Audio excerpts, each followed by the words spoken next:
বাংলাদেশে ইসলাম সর্বপ্রথম কারা এনেছিলেন?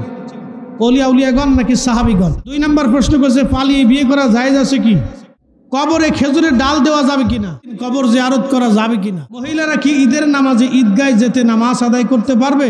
মহিলা মাহফিল করা যাবে কিনা? জমি বন্ধক রাখা কি জায়েজ আছে? টাকা দিয়ে ফিতরা আদায় করা যাবে কি? কবর জিয়ারত করার সঠিক নিয়ম কি? মহিলাদের পর্দার বিধান কি? ফরজ সালাতে ইমামের সাথে সূরা ফাতিহা মিলাতে হবে কি? মাযহাব মানা যাবে কি? অবশ্যই মাযহাব মানতে হবে। সূরা ফাতিহা না পড়লে কি সালাত আদায় হবে? রমজানের রোজা ভঙ্গ করলে কাফারা দিতে হবে কি? অবশ্যই। মানুষ মারা গেলে মাইকিং করা যাবে কিনা? রাত 12টার পর এশার নামাজ পড়া যাবে কি? হাফ হাতা জামা কাপড় পরে কি নামাজ আদায় করা যাবে? জন্মদিন পালন করা যাবে কি? ওরে আল্লাহ, অনেক ভুলিয়েছে। আচ্ছা, এই ছোট ছোট কিছু প্রশ্ন আছে, এগুলি উত্তর দিয়ে দিই। ঈদের দিন কবর জিয়ারত করা যাবে কিনা? অবশ্যই যাবে, লক্ষবার যাবে, কোটিবার যাবে।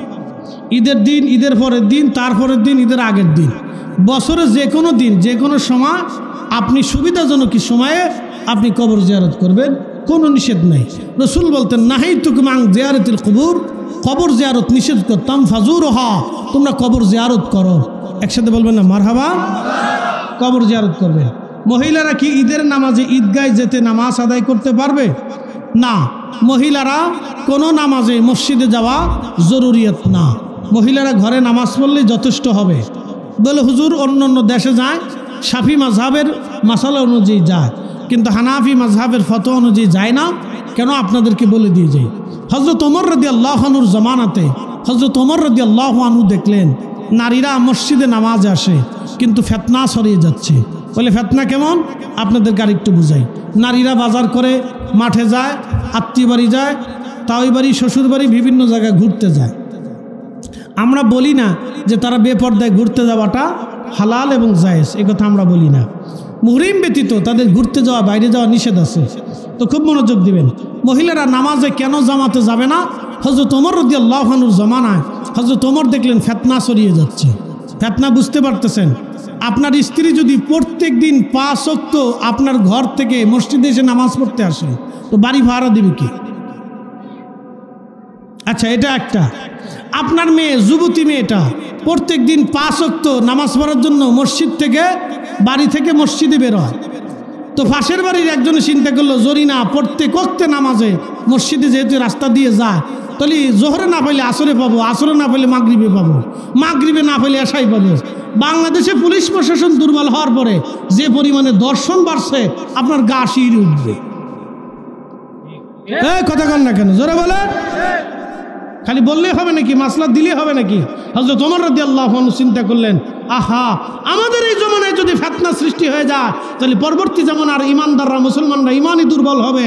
অতএব হযরত ওমর বললেন, না, তোমরা মসজিদে নামাজ পড়বে না, তোমরা যার যার ঘরেই নামাজ পড়বে। হযরত ওমর একবারে ঘটা করে নিষিদ্ধ করে দিলেন, তোমরা আর মসজিদে আসবে না। একসাথে বলবেন আল্লাহু আকবার। হ্যাঁ, এটাই ইসলামের আসল রুল।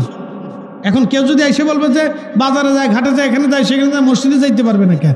মসজিদে যাইতে পারবেন, আর অনেক ব্যাখ্যা আছে। হযরত ওমরের কাছে যে জিজ্ঞেস করেন কে, তিনি খলিফাতুল মুসলিমিন ছিলেন। কবরে খেজুরের ডাল দেওয়া যাবে কিনা? 1000 বার যাবে। কবরে খেজুরের ডাল দিবেন, কাঁচা ডাল গেড়ে দিবেন, কোনো অসুবিধা নেই। কবরে খেজুরের ডাল এই জন্য গেড়ে দিবেন, এই ডাল যত সময় পর্যন্ত কাঁচা থাকবে তত সময় পর্যন্ত আল্লাহর জিকির করবে, আর যত সময় জিকির করবে তত সময় জিকিরের কারণে আল্লাহ কবরের আযাবকে হালকা করে দিবে। সালাতে নিয়ত কি মুখে পড়া আবশ্যক? না, সালাতে নিয়ত হলো অন্তরের নিয়ত। অন্তরের নিয়তটাই যথেষ্ট আপনার জন্য। মহিলা মাহফিল করা যাবে কিনা? মহিলারা মাহফিল করতে পারবে, মাহফিলে বসতে পারবে, মাহফিল শুনতে পারবে, মাহফিলে যেতে পারবে, তারা মাহফিলে, এবং তাদের নির্দিষ্ট পর্দার আড়াল ভিতর থেকে তারা করতে পারবে, নিষেধ নাই। আমি এখানে কারো নাম নিব না। এক ব্যক্তি সম্পর্কে লেখা হয়েছেন, বাংলাদেশের একজন লামাযহাবী ঘরানার এক ব্যক্তি, তার থেকে এলেম নেওয়া যাবে কি? না, আমি কোনো ব্যক্তি সম্পর্কে বলবো না। আপনারা এলেম তার থেকে নেবেন কেন? এলেম আল্লাহ রসুল। আচ্ছা, আপনারা বলেন, এলেম আপনি আমার কাছ থেকে নেবেন কেন? আমার দিকে তাকান। এলেম কি আমার কাছ থেকে নেবেন? এলেম আপনি দেখবেন সাহাবীরা কেমনভাবে চলছে। কি কথা ঠিক আছে না? সাহাবীরা, চার মাযহাবের ইমামরা যে এলেম দিয়ে গেছে আমরা তাদের কাছ থেকে এলেম নিব। আমরা অন্য কোনো ব্যক্তি থেকে এলেম নেওয়ার দরকার আমাদের নাই। মনে রাখবেন, জমি বন্ধক রাখা কি জায়েজ আছে? এখন কোন সিস্টেমে বন্ধক রাখে আমি জানি না, তবে এক সিস্টেমে বন্ধক রাখে যে জমি আমি টাকা দিলাম, আপনি জমি দিলেন, এরপরে আমি জমি যতদিন খাবো আপনি ততদিন পর্যন্ত এই টাকা না দিবেন, ততদিন জমিন আমি খাবো। এর ভিতরে অনেক পেঁচগোছ আছে, এই খাজনা মাজনা আছে, নানান কিচ্ছুকেই বাংলাদেশে এগুলি চলে। এখন অনেকেই বলছেন এগুলি যাবে না, অনেকে বলছেন শর্ত সাপেক্ষে যাবে। তো এগুলি নিয়ে সারা বাংলাদেশে এই বন্ধক টন্ধক সিস্টেম সারা বাংলাদেশে আছে। তবে আমার দৃষ্টিকোণ থেকে যতটুকু সম্ভব সেভ মতো চলাই ভালো। কিছু অংশ জমির মালিককে দিয়ে দেবেন, তাহলে হালাল হয়ে যাবে, অসুবিধা। টাকা দিয়ে ফিতরা আদায় করা যাবে কি? টাকা দিয়ে পারেন, গম দিয়ে পারেন, জব দিয়ে পারেন, খেজুর দিয়ে পারেন, আপনি খাবার অর্থ যা দিয়ে পারেন সব দিয়েই ফিতরা আদায় করা যাবে, কোনো নিষেধ নেই। কবর জিয়ারত করার সঠিক নিয়ম কি? কবর জিয়ারত করার সঠিক নিয়ম হচ্ছে কবরের দিকে ফিরে দাঁড়াবেন, পায়ের কাছ থেকে ফিরে দাঁড়াইয়া কবরের দিকে দাঁড়াইয়া আপনি দোয়া দুরুদ করবেন, সূরা ফাতিহা ইখলাস, যেই সূরা ইখলাস পড়েন দুরুদ পড়েন, পড়ে এরপরে আপনি দোয়া করবেন। আপনি এটি হচ্ছে সঠিক নিয়ম। মহিলাদের পর্দার বিধান কি? মহিলাদের পর্দা ফরজ, করতেই হবে, না করলে কবিরা গুনাহ হবে। ফরজ সালাতে ইমামের সাথে সূরা ফাতিহা মিলাতে হবে কি? অবশ্যই ফরজ সালাতে ইমাম সূরা ফাতিহা পড়বে, আপনি সূরা ফাতিহা শুনবেন। আর ইমাম যদি আস্তে আস্তে মনে মনে পড়ে, আপনি চুপচাপ থাকবেন, না পড়লেও চলবে, অসুবিধা নেই। বাংলাদেশে ইসলাম সর্বপ্রথম কারা এনেছিল? ওলিয়া উলিয়াগণ নাকি সাহাবিগণ? দেখেন, সাহাবে গ্রাম প্রথম এসেছিলেন, তাবিগণ, তাবিন এসেছিলেন, কিন্তু ইসলাম সামগ্রিকভাবে প্রতিষ্ঠিত করছেন পরবর্তীতে হযরত আউলিয়া ইকরাম ইসলাম সামগ্রিকভাবে প্রতিষ্ঠিত করছেন। অতএব ইসলাম বহু আগে থেকে এদেশে আসছে। সাহাবে ইকরাম এসেছিলেন চট্টগ্রামে, কিন্তু তাদের ওই জমানাতে ব্যাপকভাবে প্রসিদ্ধি লাভ করে নাই। পরবর্তীতে আউলিয়া ইকরাম অনেক সময় দিয়েছিলেন, কিন্তু সাহাবে ইকরাম বেশি সময় দেন নাই, তারা সময় দিতে পারেন নাই। মাযহাব মানা যাবে কি? অবশ্যই মাযহাব মানতে হবে। মাযহাব না মানলে আপনি পথভ্রষ্ট হয়ে যাওয়ার সম্ভাবনা আছে।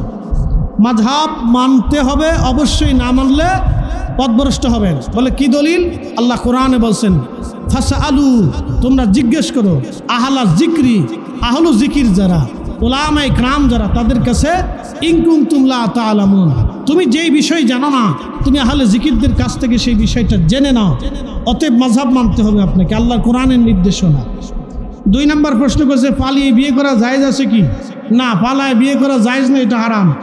পালায় বিয়ে করলে ওই বাবা মা বেজার হবে, শ্বশুর শাশুড়ি বেজার হবে, এটা বিলকুল হারাম, বিয়ে করা যাবে না। আর পালায় বেটির সাথে কথা বলবেন, সেটা তো 1 নম্বরে হারাম। কি কথা কন না কেন?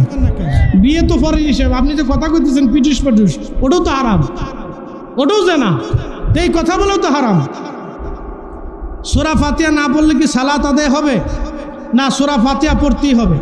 রমজানের রোজা ভঙ্গ করলে কাফারা দিতে হবে কি? অবশ্যই দিতে হবে, অবশ্যই কাফারা দিতে হবে। 1 রোজার বিনিময়ে আপনাকে 60 জন মিসকিনকে খাওয়াইতে হবে, অথবা একটানা আপনাকে রোজা রাখতে হবে। মানুষ মারা গেলে মাইকিং করা যাবে কিনা? মানুষ মারা গেলে মাইকিং করবেন সামান্যতমভাবে, মানুষ যাতে জানে যে লোকটা মারা গেছে। রাত 12টার পর এশার নামাজ পড়া যাবে কি? এশার নামাজ ফজরের আগ পর্যন্ত পড়া যায়, অসুবিধা নেই। আবার বলি, এশার নামাজ ফজরের আগ পর্যন্ত পড়া যায়, কিন্তু 12টার আগ পর্যন্ত পড়া হলো উত্তম। 12টার পরে গেলে একটু অনুত্তম হয়, নেকি কম হবে, বুঝতে পারছেন? অতএব মধ্যরাতের আগেই আপনারা এটা শেষ করবেন। হাফ হাতা জামা কাপড় পরে কি নামাজ আদায় করা যাবে? নামাজ হয়ে যাবে, কিন্তু সুন্নতের খেলাফ। হাফ হাতা নামাজ জামা দিয়ে নামাজ পড়লে নামাজ হবে, কিন্তু সুন্নতের খেলাফ। জন্মদিন পালন করা যাবে কি? জন্মদিন পালন করা যাবে, কিন্তু সেটা বৈধ পদ্ধতিতে। সেটা বৈধ কি? দোয়া দুরুদের মাধ্যমে, নেকের মাধ্যমে, সৎকার মাধ্যমে, গরিব মানুষের খাওয়ানোর মাধ্যমে। হাট্টিমা টিম পাড়া, তারা মাঠে পারে ডিম, তাদের ঘোড়ার দুধের ডিম, happy birthday to you, happy birthday to you. এরপরে বেড়াবেড়ি, সেরাসেরি, লুটালুটি, টুনাটুনি, এক জায়গায় আইন নেয়া পড়বে, হ্যাঁ ভাড়া করবেন, গান বাজনা করবেন, এগুলি সম্পূর্ণ বিলকুল হারাম, খ্রিস্টানদের প্রথা। এগুলি থেকে আল্লাহ আমাদের বাঁচায় রাখুক, সকলে বলে না আমিন। আশা করি বুঝতে পারছেন। সংক্ষিপ্ত সারছি, এর ব্যাপকভাবে বলতে গেলে রাহেত পার হবে।